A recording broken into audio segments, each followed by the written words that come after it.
अगला टॉपिक है हमारे जीव विज्ञान विषय का सजीव तथा निर्जीव में अंतर। सजीव और निर्जीव में अंतर हम निम्नलिखित टॉपिक्स के अंतर्गत करते हैं। सबसे पहले सजीवों का जो प्रमुख लक्षण है उसमें सजीवों का शरीर कोशिकीय संगठन का होता है, मतलब cellular level of body organisation. Cellular level of body organisation.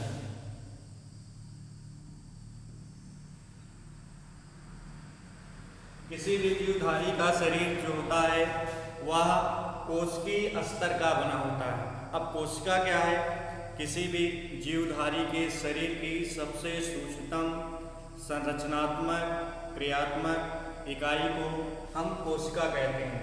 तो सजीवों का शरीर सबसे सूक्ष्मतम इकाई अर्थात कोशिका से मिलकर बना होता है। यह सजीवों का सबसे प्रमुख लक्षण होता है। किसी भी जीवधारी का शरीर चाहे वो एक कोशिका से मिलकर बना हो, चाहे एक से अधिक कोशिका से मिलकर बना हो। तो एक कोशिका से निर्मित जीवधारी को हम एक कोशिकी कहते हैं, अंग्रेजी में यूनिसेलुलर, और एक से अधिक कोशिका से निर्मित जीवधारी को हम बहुकोशिकीय कहते हैं, अंग्रेजी में उसे मल्टी सेलुलर कहते हैं। दूसरा जो लक्षण होता है सजीवों में, वह सजीवों का जो आकृति होता है तथा आकार होता है वह निश्चित होता है। किसी भी जीवधारी के शरीर की संरचना, उसकी आकृति और आकार एक निश्चित होती है। इसे shape and size, shape and size. तीसरा जो प्रमुख लक्षण है, सजीव वृद्धि करते हैं। सजीवों में वृद्धि होती है। ये जीवधारी अपने जीवन के दौरान शरीर में वृद्धि करते हैं, वृद्धि तथा विकास करते हैं, तथा विकास।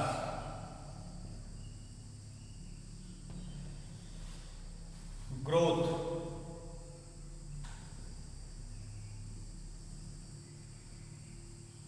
Growth and development.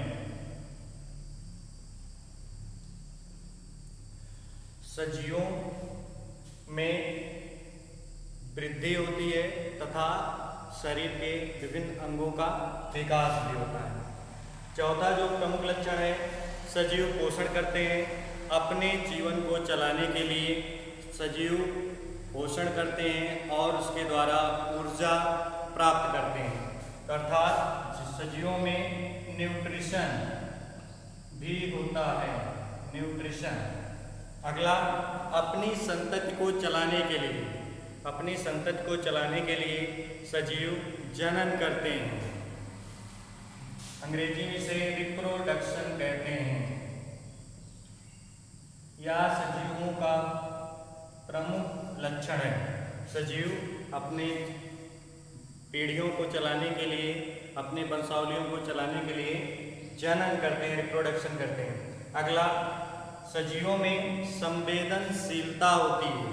यह सजीव अपने बाह्य परिवेश के द्वारा उद्दीपित होते हैं। उनमें स्टिमुलस होता, उद्दीपन होता है, तथा उनमें अनुकूलनता भी पाई जाती है, मतलब सेंसिटिविटी एंड एडॉप्टेशन। यह सजीवों का प्रमुख लक्षण है, सेंसिटिविटी एंड एडॉप्टेशन।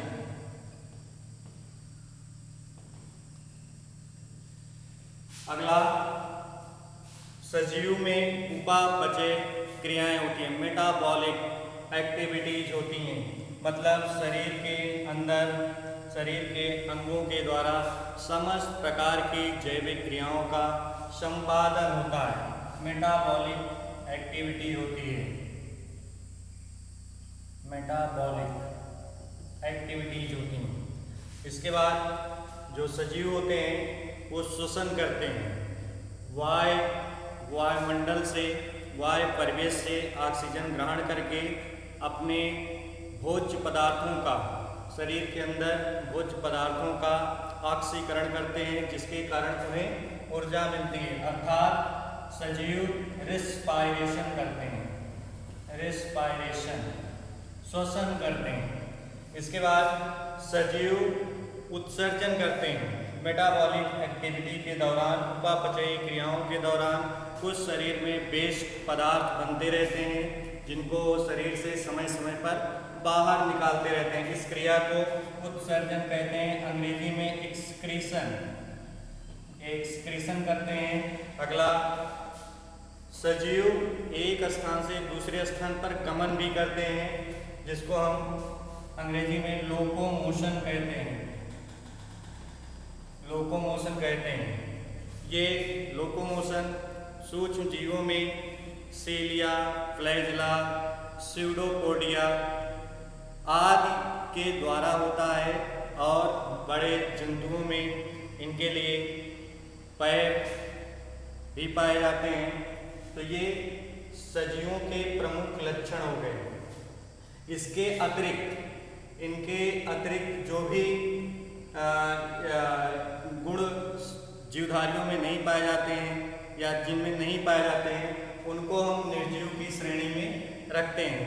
तो सजीवों का प्रमुख लक्षण कोशिकीय संगठन का, उनके बॉडी ऑर्गेनाइजेशन होगा, शरीर का जो संगठन होगा कोशिकीय लेवल का हो, कोशिकाओं से मिलकर बना होगा, शरीर की एक निश्चित आकृति एवं आकार होगा, उनके शरीर में वृद्धि तथा विकास होगा, अपने जीवन को चलाने के लिए वो पोषण करेंगे, ऊर्जा के लिए पोषण करेंगे, अपनी वंशावली, अपनी पीढ़ियों को चलाने के लिए वो निरंतर जनन करते हैं।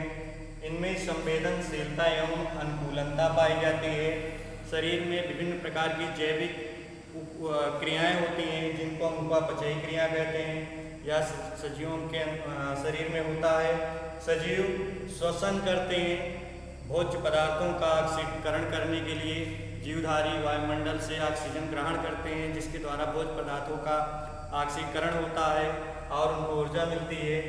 मेटाबॉलिक क्रियाओं के दौरान शरीर में कुछ वेस्ट प्रोडक्ट बनते हैं, जिनको शरीर से समय समय पर बाहर निकाल दिया जाता है, जिसे हम उत्सर्जन कहते हैं, अंग्रेजी में एक्सक्रीशन कहते हैं। अगला, सजीवों में गमन होता है।